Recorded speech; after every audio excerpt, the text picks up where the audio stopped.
വിശുദ്ധ ജർത്രൂദ് പറയുന്നു, സ്വർഗം എന്തു പറഞ്ഞോ അപ്പോൾ ജോസഫ് അനുസരിച്ചു.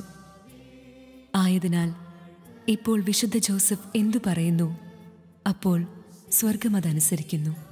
നാം ഈ മഹാവിശുദ്ധനോട് അപേക്ഷിക്കുന്നതിനൊന്നും ഉത്തരം വൈകുകയില്ല.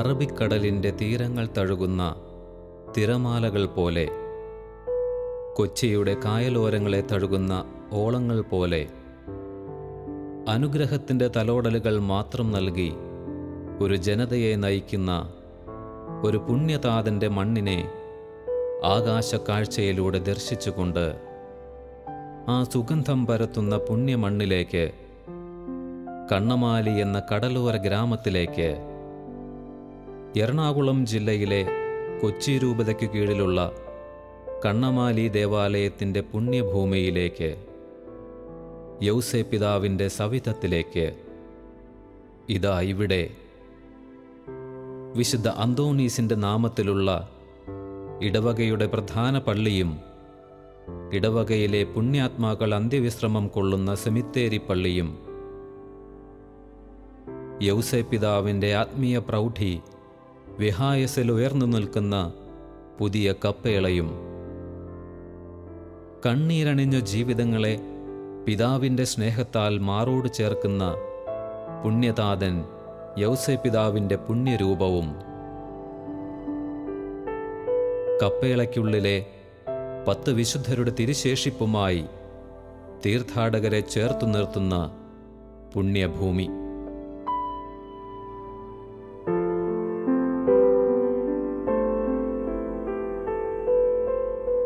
ഇതാണ് കണ്ണമാലി എന്ന കടലോര ഗ്രാമത്തിൻ്റെ വർണ്ണചിത്രം. കണ്ണമാലിക്കാരുടെ സ്വന്തം അപ്പൻ്റെ വാത്സല്യചിത്രം. തലമുറകളെ കാത്തുപരിപാലിച്ച നീതിമാനായ യൗസേപ്പിതാവിൻ്റെ വർണ്ണചിത്രം.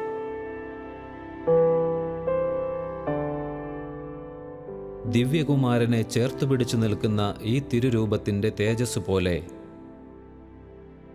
ഇവിടെയെത്തുന്ന ആലംബഹീനർക്ക്, കണ്ണീരണിഞ്ഞവർക്ക്, ആശ്രയമറ്റവർക്ക് ഈ പുണ്യതാതൻ വാത്സല്യത്തിൻ്റെ ചൂട് നൽകുന്നു. ഈ മെഴുകുതിരികൾ നൽകുന്ന തീജ്വാലയിലെ ചൂടിൻ്റെ 1000 മടങ്ങ് സ്നേഹച്ചൂട്, അപ്പൻ്റെ നെഞ്ചിലെ ചൂട്, ചേർത്തുപിടിക്കുന്ന, സംരക്ഷിക്കുന്ന തിരുക്കുടുംബത്തിൻ്റെ ചൂട്.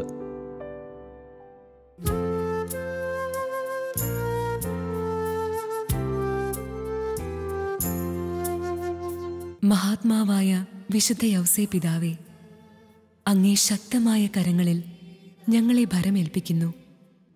ദുഷ്ടാരൂപികളുടെ എല്ലാ ആക്രമണങ്ങളിൽ നിന്നും, ആത്മീയവും ശാരീരികവും മാനസികവുമായ എല്ലാ അശുദ്ധ പീഡകളിൽ നിന്നും അങ്ങ് ഞങ്ങളെ കാത്തുപാലിക്കണമേ. കൊച്ചി രൂപതയിലെ പശ്ചിമ തീരത്തുള്ള വലിയ ഒരു തീർത്ഥാടന കേന്ദ്രമാണ് കണ്ണമാലി ദേവാലയം. വിശുദ്ധ ഔസേപ്പിതാവിൻ്റെ നാമധേയത്തിലുള്ള കപ്പേളയും വിശുദ്ധ അന്തോണീസിൻ്റെ നാമധേയത്തിലുള്ള ഇടവക ദേവാലയമാണ് ഇവിടെ സ്ഥിതി ചെയ്യുക. വിശുദ്ധ ഔസേപ്പിതാവിൻ്റെ നേർച്ച സത്യത്തിരുന്നാൾ ആരംഭിക്കുന്നത് കൊടികയറ്റത്തോടുകൂടി മാർച്ച് മാസം 15-ാം തീയതി ആരംഭിച്ച് 19-ാം തീയതി അവസാനിക്കുന്ന ഒരു തിരുനാളാണെങ്കിലും 10-ാം തീയതി, മാർച്ച് മാസം 10-ാം തീയതി നൊവേനയും കുർബാനയും പ്രസംഗങ്ങളും കൂടെ അതിന് ഒരുക്കമായിട്ടുള്ള നൊവേന ഇവിടെ എല്ലാ വർഷവും നടക്കാറുണ്ട്. കേരളത്തിൽ എല്ലായിടങ്ങളിലും വിശുദ്ധ ഔസേപ്പിതാവിൻ്റെ നേർച്ച സത്യ മാർച്ച് മാസം 19-ാം തീയതി നടക്കുന്നുണ്ടെങ്കിലും കണ്ണമാലി ദേവാലയത്തിൽ നടക്കുന്ന നേർച്ച സത്യക്കൊരു പ്രത്യേകതയുണ്ട്. 1905 ഇവിടെ വലിയൊരു അത്ഭുതം നടന്നു. അന്നത്തെ വികാരിയായ ബഹുമാനപ്പെട്ട ജോസഫ് സോറസ് അച്ഛൻ കടലാക്രമണത്താൽ ഈ പരിസരം മുഴുവനും കടൽ വെള്ളത്താൽ ഉപ്പുവെള്ളത്താൽ നിറയപ്പെട്ട് പകർച്ചവ്യാധികൾ അനുഭവപ്പെട്ട് ഓരോ ദിവസവും ധാരാളം മനുഷ്യർ മരിച്ചുകൊണ്ടിരിക്കുന്ന ഒരവസരത്തിലാണ് നാട്ടുകാരെ മുഴുവനും ഈ ദേവാലയത്തിന് മുൻപിൽ കൊണ്ടുവന്ന് ഇവിടെ ഭക്ഷണം പാകം ചെയ്ത് കഴിച്ച് ആ ഭക്ഷണം കഴിച്ചവർ അത്ഭുതമെന്ന് പറയണം, അവരെല്ലാം ജീവിക്കാൻ തുടങ്ങി, അസുഖങ്ങളിൽ നിന്ന് സൗഖ്യം പ്രാപിച്ചിട്ട് വന്നു. ഇതാണ് ഈ ഒരു ഓർമ്മയാണ് കണ്ണമാലി പള്ളിയിലെ നേർച്ച സത്യയുടെ ഒരു തുടക്കം. അത് ആണ് ഈ ഓർമ്മ. അത് അത്ഭുതങ്ങളുടെ വിശുദ്ധ ഔസേപ്പിതാവിൻ്റെ ഇടപെടലിൻ്റെ സാന്നിധ്യത്തിൻ്റെ ഒരു തിരുനാളാണ്. അതാണ് മറ്റ് ഇടവകളിലോ കപ്പേളകളിലോ നേർച്ച സത്യം നടക്കുന്നതും ഇവിടെ നടക്കുന്ന തമ്മിലുള്ള വ്യത്യാസം. ഇവിടെ ധാരാളം നാടുകൾ, കേരളത്തിന് പുറത്തു നിന്നും ധാരാളം തീർത്ഥാടകർ ജാതി മതഭേദമെന്നെ ഇവിടെ വരികയും അനുഗ്രഹങ്ങൾ പ്രാപിക്കുകയും ചെയ്യുന്നുണ്ട്. വിശുദ്ധ ഔസേപ്പിതാവിൻ്റെ ആ മഹത്വവും ദൈവം അദ്ദേഹം ചെയ്യുന്ന ആ മാധ്യസ്ഥവും വഴിയായിട്ട് അനുഗ്രഹങ്ങൾ ലഭിച്ചവർ അത് നന്ദി പറയുവാനും വീണ്ടും അനുഗ്രഹം ചോദിക്കുവാനും വന്നു ചേരുന്നവരാണ് ഇവിടുത്തെ ജനവിശ്വാസികളായിട്ടുള്ള തീർത്ഥാടകർ. ഈ നിമിഷത്തിൽ ഓർത്തു വന്ന വിശുദ്ധ തോമസ് അക്വിനസിൻ്റെ വിശുദ്ധ ഔസേപ്പിതാവിനെക്കുറിച്ചുള്ള വാക്ക്. വിശുദ്ധ ഔസേപ്പിതാവ് എല്ലാ കാര്യങ്ങളിലും, എല്ലാ ആവശ്യങ്ങളിലും, എല്ലാ ഉദ്യമങ്ങളിലും നമ്മെ സഹായിക്കുന്നു, അനുഗ്രഹിക്കുന്നു. ആ ഒരു 13-ാം നൂറ്റാണ്ടിലെ ഈ വിശുദ്ധൻ പറഞ്ഞു വെച്ച കാര്യങ്ങൾ ഇന്ന് ഈ കണ്ണമാലിയിൽ അത്ഭുതങ്ങൾ നൽകിക്കൊണ്ട്, അനുഗ്രഹങ്ങൾ നൽകിക്കൊണ്ട് വിശുദ്ധ ഔസേപ്പിതാവ് നിർവഹിച്ചു പോകുന്നു.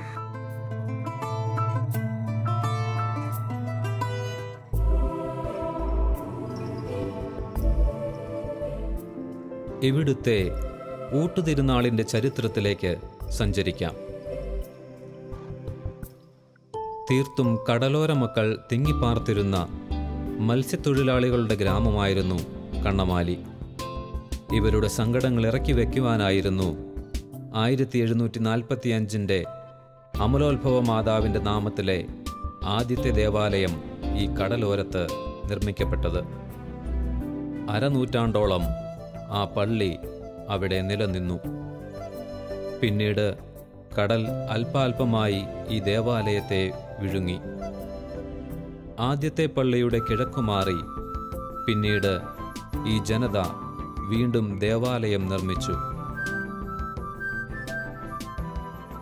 1873 280 കുടുംബങ്ങളുമായി ഒരു സ്വതന്ത്ര ഇടവകയായി ഈ ദൈവജനം മാറ്റപ്പെട്ടു. 1905 കണ്ണമാലി ഗ്രാമത്തിൽ ഏറ്റവും ഭീകരമായ കടൽക്ഷോഭം നടന്ന വർഷമായിരുന്നു അത്. എങ്ങുമില്ലാത്ത പോലെ വലിയ പേമാരി, കടൽക്ഷോഭം. കണ്ണമാലി ഒരു ദുരന്ത ഭൂമിയായി മാറി. എല്ലാം നഷ്ടപ്പെട്ട ജനങ്ങൾ, അനേകർ മരണത്തിനു കീഴടങ്ങി.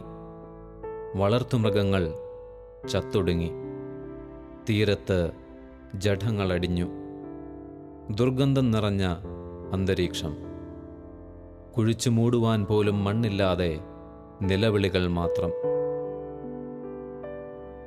കോളറയും വ്യാധികളും എങ്ങും പടർന്നു പിടിച്ചു. കുഞ്ഞുങ്ങൾ മരിച്ചു വീഴുന്നു. മരണമണികൾ മാത്രം മുഴങ്ങുന്ന ദേവാലയം. നെഞ്ചത്ത് തല്ലിക്കരയുന്ന ജനങ്ങളെ കണ്ട് അന്നത്തെ വികാരി ഫാദർ സാരസ് പൊട്ടിക്കരഞ്ഞു. ശവങ്ങൾ മറവു ചെയ്യാൻ പോലുമാവാത്ത ജനതയെ കണ്ട് സാരസച്ചൻ തളർന്നു വീണു. തൻ്റെ ഓലഷെഡിൽ ക്രൂശിതരൂപത്തെ കെട്ടിപ്പിടിച്ച് അച്ഛൻ നിലവിളിച്ചു. തളർന്നുറങ്ങിയ സാരസച്ചൻ പ്രഭാതത്തിൽ ഞെട്ടിയുണർന്നു. പള്ളിക്കകത്ത് നിൽക്കുന്ന ദൈവജനത്തിനോട് ഇപ്രകാരം പറഞ്ഞു: അടുത്ത ഞായറാഴ്ച മാർച്ച് 19 യൗസേപ്പിതാവിൻ്റെ മരണത്തിരുന്നാൾ. അന്ന് നമ്മൾ ഈ ദേവാലയമുറ്റത്ത് ഒന്നിച്ചിരുന്ന് കഞ്ഞി കുടിക്കും. നിങ്ങൾ നിങ്ങളുടെ ഭവനങ്ങളിൽ നിന്നും കുറച്ച് ഭക്ഷണം കൊണ്ടുവരിക. ബാക്കി നമ്മൾ ഇവിടെ പാകം ചെയ്യും. എല്ലാ പ്രതീക്ഷയും നഷ്ടപ്പെട്ട ദൈവജനം അച്ഛൻ പറഞ്ഞത് അനുസരിച്ചു. 1905 മാർച്ച് 19. എല്ലാം നഷ്ടപ്പെട്ട കണ്ണമാലി ഗ്രാമത്തിലെ ജനങ്ങൾ പള്ളിയിൽ ഒത്തുകൂടി കണ്ണുനീരിൻ്റെ ബലിയർപ്പിച്ചു. വിശുദ്ധൻ്റെ ചിത്രമെടുത്ത് പള്ളിക്ക് ചുറ്റും പ്രദക്ഷിണം വെച്ചു. ചെയ്തുപോയ പാപങ്ങൾക്ക് മാപ്പിരന്നു. പിന്നീട് എല്ലാവരും പള്ളിയുടെ മുറ്റത്തും പുല്ലിലുമെല്ലാം ഇരുന്ന് ഭക്ഷണം പാകം ചെയ്തു. അവർ ഒന്നിച്ചിരുന്ന് അച്ഛൻ പറഞ്ഞതുപോലെ ഭക്ഷണം കഴിച്ചു. ബാക്കി വന്നവ ഭവനങ്ങളിലേക്ക് കൊണ്ടുപോയി. സാരസച്ചൻ പലർക്കും കഞ്ഞി വിളമ്പി നൽകി. ഏവരും വീടുകളിലേക്ക് മടങ്ങി. പിന്നീടാണ് ആ സംഭവം നടന്നത്. ഭക്ഷണം കഴിച്ചവരെല്ലാം സൗഖ്യമുള്ളവരായി മാറി. രോഗികൾ സുഖമാക്കപ്പെട്ടു. എല്ലാവരുടെയും നിരാശ നീങ്ങി. കുഞ്ഞുങ്ങൾ ആരോഗ്യം വീണ്ടെടുത്തു. തളർന്നു കിടന്നവർ എഴുന്നേറ്റു. അറിഞ്ഞവർ ദേവാലയത്തിലേക്ക് ഓടിയെത്തി.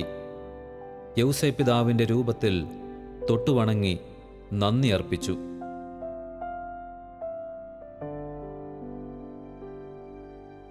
കണ്ണമാലിയുടെ ചരിത്രത്തിൽ ഇടം നേടിയ സംഭവമായിരുന്നു ഇത്. ഒരു ജനതയുടെ കണ്ണീർ തുടച്ച പുണ്യതാതൻ്റെ സ്വർഗീയമായ ഇടപെടൽ. മരണത്തെ മുഖാമുഖം കണ്ടവരുടെ ജീവിതത്തിലേക്കുള്ള മടക്കയാത്ര. കോളറയാൽ വലഞ്ഞ ജനങ്ങളെ സ്വർഗത്തിൻ്റെ ഈ ഇടപെടൽ വഴി സൗഖ്യത്തിലേക്ക് നയിച്ച യൗസേപ്പിതാവിൻ്റെ ഇടപെടൽ.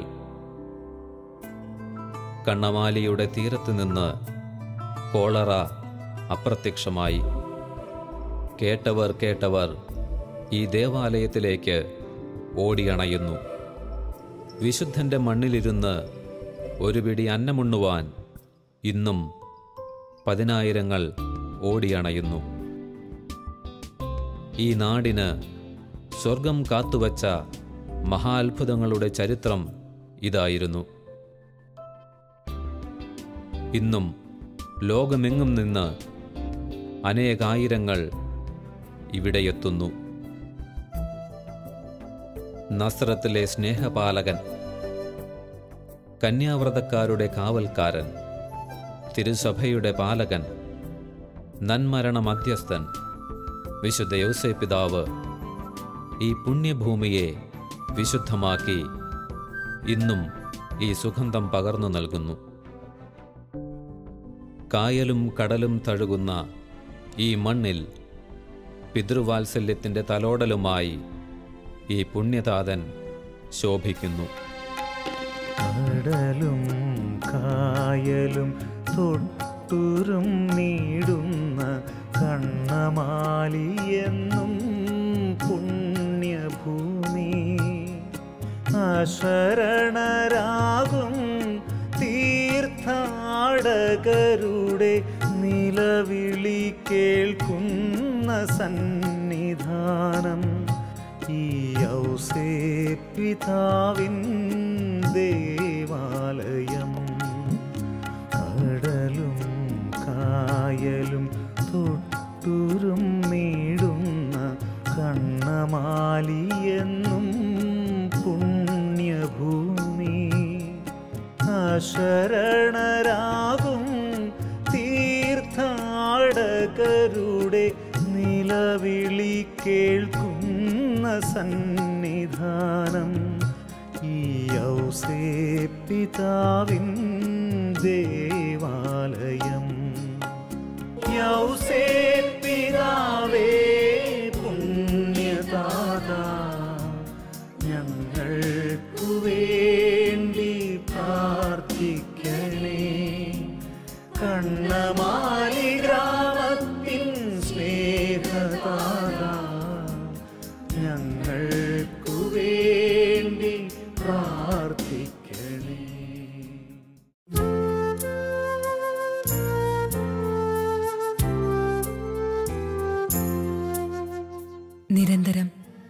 വിയർപ്പൊഴുക്കി അധ്വാനിച്ച് നീതിയുടെ അന്നം വിളമ്പിയ വിശുദ്ധ യൗസേപ്പിതാവേ, അധ്വാനത്തിന്റെ മാഹാത്മ്യം തിരിച്ചറിഞ്ഞ് നീതിയിൽ ജീവിക്കാൻ ഞങ്ങൾക്കിടയാക്കണേ. ക്രിസ്തുവിൽ പ്രിയരെ, ഈ പുണ്യ ദേവാലയത്തെക്കുറിച്ച് നിങ്ങളോട് പങ്കുവയ്ക്കുമ്പോൾ എനിക്ക് പറയാനുള്ളത് ഒന്ന് മാത്രമാണ്. കണ്ണമാലിയിൽ ഈ വിശുദ്ധ യൗസേപ്പിതാവ് നിലകൊള്ളുന്നത് ലോകമെമ്പാടുമുള്ള യൗസേപ്പിതാവിൻ്റെ ഭക്തർക്ക് കാവലാളായിട്ടാണ്. ഒരപ്പൻ എപ്രകാരമാണോ കുടുംബത്തിൽ നിലകൊള്ളുന്നത്, അതുപോലെ തന്നെ കരുണയുടെയും സ്നേഹത്തിൻ്റെയും കരുതലിൻ്റെയും ഭാവം നിറച്ചുകൊണ്ട് അദ്ദേഹം ഇവിടെ നിലകൊള്ളുന്നു. നമുക്കറിയാം, ഈ നിരത്തിലൂടെ യാത്ര ചെയ്യുന്നവർ കുടുംബസമേതം ഒന്നടങ്കം രാവിലെ വന്ന് അവരുടെ ദൈനംദിന ജീവിതത്തിലെ എല്ലാ പ്രവൃത്തി പദങ്ങളും സമർപ്പിച്ചുകൊണ്ട് അവർ പല മേഖലകളിലേക്ക് പല തുറകളിലേക്ക് യാത്രയാകുന്നു. തിരികെ എത്തി വൈകിട്ടാവുമ്പോൾ എല്ലാവരും കൂടെ വന്നു തന്നെയാണ് നന്ദി ചൊല്ലി വീടുകളിലേക്ക് മടങ്ങുന്നത്. യൗസേപ്പിതാവ് അനുഗ്രഹത്തിൻ്റെ കലവറ തുറക്കുന്ന ഏറ്റവും മനോഹരമായ സുന്ദരമായ സമയമാണ് ഈ മാർച്ച് മാസം എന്ന് പറയുന്നത്. അനേകായിരം ഭക്തജനങ്ങളാണ് ഇവിടെ ഓടിയണയുന്നത്. ഔസേപ്പിതാവിൻ്റെ നേർച്ച സദ്യ ഭക്ഷിച്ചുകൊണ്ട് രോഗസൗഖ്യങ്ങളും അനേകായിരം അനുഗ്രഹങ്ങളും കുടുംബത്തിന് ലഭിക്കുന്നു. നിറകണ്ണീരോടെ വരുന്നവർ നറുപുഞ്ചിരിയോടെ പോകുന്ന ഒരു മറിമായമാണ് യൗസേപ്പിതാവിൻ്റെ സന്നിധിയിൽ നിന്ന് എല്ലാ ദിവസവും തന്നെ നടക്കുന്നത്. യൗസേപ്പിതാവിൻ്റെ അനുഗ്രഹത്തിനായിട്ട് വരുന്നവർ, ആത്മാർത്ഥതയോടെ പ്രാർത്ഥിച്ചവർ വെറും കൈയോടെ ഇവിടെ നിന്ന് പോയിട്ടില്ല എന്നുള്ളത് നിശ്ചയമായിട്ടുള്ളൊരു കാര്യമാണ്. എന്തൊക്കെ പ്രാർത്ഥനകളാണ്, എത്രയൊക്കെ തരം വ്യക്തികളാണ് ഇവിടെ എത്തുന്നത്. നാനാജാതി മതസ്ഥരായ എല്ലാവരും തന്നെ ഇവിടെ എത്തി അനുഗ്രഹത്തിന് വേണ്ടി കേണുകൊണ്ട് പ്രാർത്ഥിച്ച് കരഞ്ഞുകൊണ്ട് മടങ്ങുമ്പോൾ അവർക്ക് ലഭിക്കുന്നത് അനുഗ്രഹത്തിൻ്റെ ഒത്തിരി പൂത്തുലഞ്ഞ മനോഹരമായ ജീവിതമാണ്. 1905 പ്രകൃതിക്ഷോഭം കണ്ണമാലിയെ നാശോന്മുഖമാക്കിയിരുന്നു. 1910 കടൽക്ഷോഭം തകർത്ത പള്ളിയിലെ സാമഗ്രികൾ ഉപയോഗപ്പെടുത്തി ഇന്ന് കാണുന്ന സെമിത്തേരി പള്ളി പണിതു.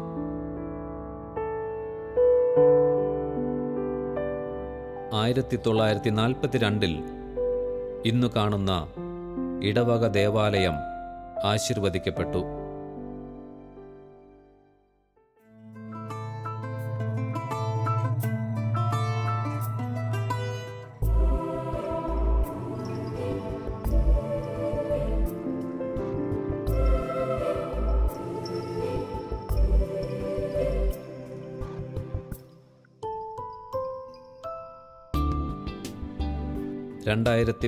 ൽ വിശുദ്ധ യൗസേപ്പിതാവിൻ്റെ ഇന്നു കാണുന്ന ഈ പുതിയ തീർത്ഥാടന കേന്ദ്രം പണി കഴിപ്പിക്കപ്പെട്ടു. പരിശുദ്ധ മാതാവിൻ്റെ അരക്കച്ച, യൗസേപ്പിതാവിൻ്റെ തിരുവസ്ത്ര തിരുശേഷിപ്പ്, വിശുദ്ധ യൂദാ തദൈവൂസ്, വിശുദ്ധ കൊച്ചു ത്രേസ്യ, വിശുദ്ധ അന്തോണീസ്, വിശുദ്ധ പത്രോസ് ലീഹ, വിശുദ്ധ തോമാസ് ലീഹ, വിശുദ്ധ ഫ്രാൻസിസ് സേവ്യർ, വിശുദ്ധ അൽഫോൻസ, വിശുദ്ധ മദർ തെരേസ എന്നിവരുടെ തിരുശേഷിപ്പുകളും തിരുക്കുടുംബത്തിൻ്റെ പാദസ്പർശനമേറ്റ മണ്ണും ഈ ചാപ്പലിൽ പ്രതിഷ്ഠിച്ചിട്ടുണ്ട്.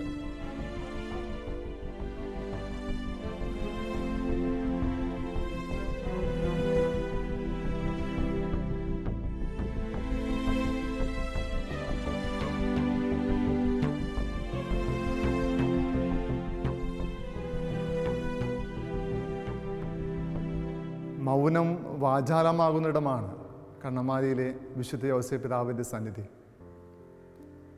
വിശുദ്ധ ഗ്രന്ഥത്തിൽ ഏറ്റവും മൗനിയായി നിന്നുകൊണ്ട് ശക്തമായ ഇടപെടൽ നടത്തുന്ന ഒരു വ്യക്തി. കണ്ണമാലിയിലെ യൗസേപ്പിതാവിൻ്റെ സന്നിധിയിൽ വന്ന് നിൽക്കുമ്പോൾ ഈ ഒരു ചിന്ത നമ്മളുടെ ഹൃദയങ്ങളിലേക്ക് ശക്തമായിട്ട് തുളച്ചു കയറി. ആ കണ്ണുകളിലേക്ക് നോക്കുമ്പോൾ ആ നിശബ്ദതയിൽ നിന്നുകൊണ്ട് നമ്മോട് സംസാരിക്കുന്ന യൗസേപ്പിതാവ്. കണ്ണമാലി യൗസേപ്പിതാവിൻ്റെ ഒരു പ്രത്യേകതയായിട്ട് എടുത്തു പറയാൻ കഴിയുന്നത് തീക്ഷ്ണമായ നോട്ടം നമ്മുടെ ഹൃദയങ്ങളിലേക്ക് പകർന്നു നൽകുന്ന വ്യക്തി എന്ന നിലയിലാണ്. ഈ സ്വരൂപത്തിന് ഇവിടെ എത്തിയതിന് പിന്നിൽ ഒരു കഥയുണ്ട്. 1873 കേരളത്തിൽ മിഷൻ പ്രവർത്തനം നടത്തിയിരുന്ന കർമ്മലിത്ത വൈദികർ 3 തിരുസ്വരൂപങ്ങൾ സ്പെയിനിൽ നിന്ന് വരുത്തുകയുണ്ടായി. കണ്ണമാലി പ്രദേശത്തുകൂടെ, കണ്ണമാലി കടലിലൂടെ തെക്കോട്ട് യാത്രയാകുമ്പോൾ കണ്ണമാലിയിൽ വന്നപ്പോൾ ആ കപ്പൽ അവിടെ നിലയുറപ്പിച്ചു പോവുകയും ആ രൂപം പുറത്തെടുത്ത് വെച്ചതിൽ പിന്നെയാണ് ആ കപ്പൽ യാത്രയാകുകയും ചെയ്യുക എന്നാണ് പറയുക. ഈ തിരുസ്വരൂപമാണ് കണ്ണമാലിയിലെ ജീവസുറ്റ രൂപമായിട്ട് ഇന്ന് ഇവിടെയുള്ളത്.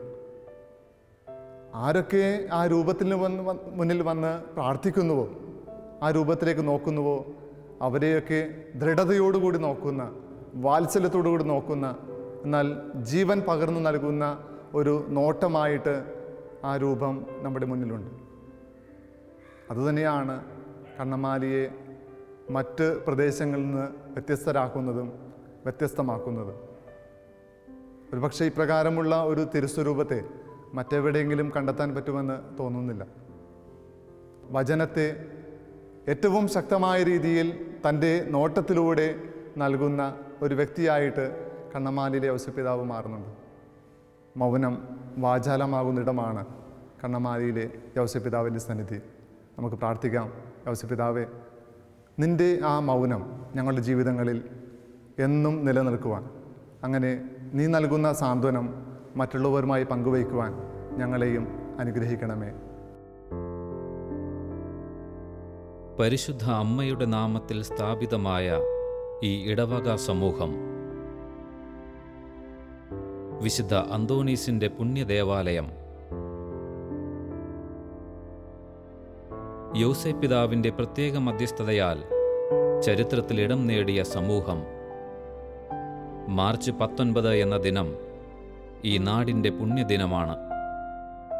വിശുദ്ധ യൗസേപ്പിൻ്റെ ഊട്ടുതിരുനാളിൽ പങ്കുചേരുവാനും ദൈവകുമാരനെ ആരാധിക്കുവാനും വിശുദ്ധ ബലിയർപ്പിക്കുവാനും അനേകായിരങ്ങൾ ഇവിടെ എത്തിച്ചേരുന്നു.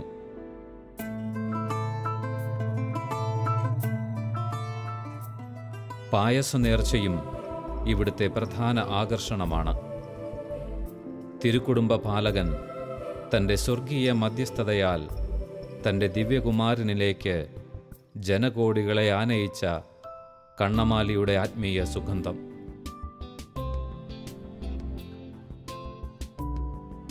തിരുനാൾ ദിനങ്ങളിലെ പ്രദക്ഷിണത്തിലും ദിവ്യബലിയിലും ആയിരങ്ങൾ പങ്കുചേർന്ന് സ്വർഗീയ സാന്നിധ്യം അനുഭവിക്കുന്നു.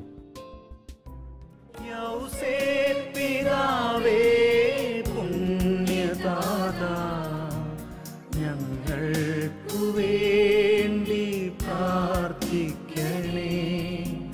കണ്ണമാലി ഗ്രാമത്തിൻ സ്നേഹദാതാ, ഞങ്ങൾക്കു വേണ്ടി പ്രാർത്ഥിക്കണേ.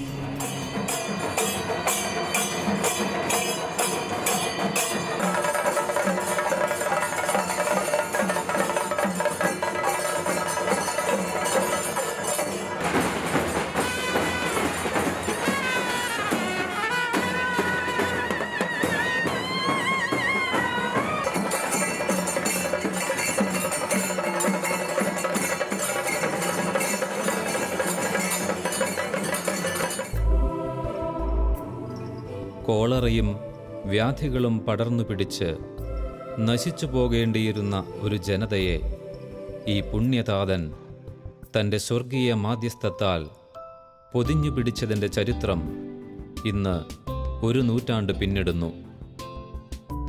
ഇന്നും എല്ലാ ബുധനാഴ്ചകളിലും ഈ പുണ്യതാതൻ്റെ നൊവേനയർപ്പിച്ച് ഈ ജനത നന്ദി പറയുന്നു.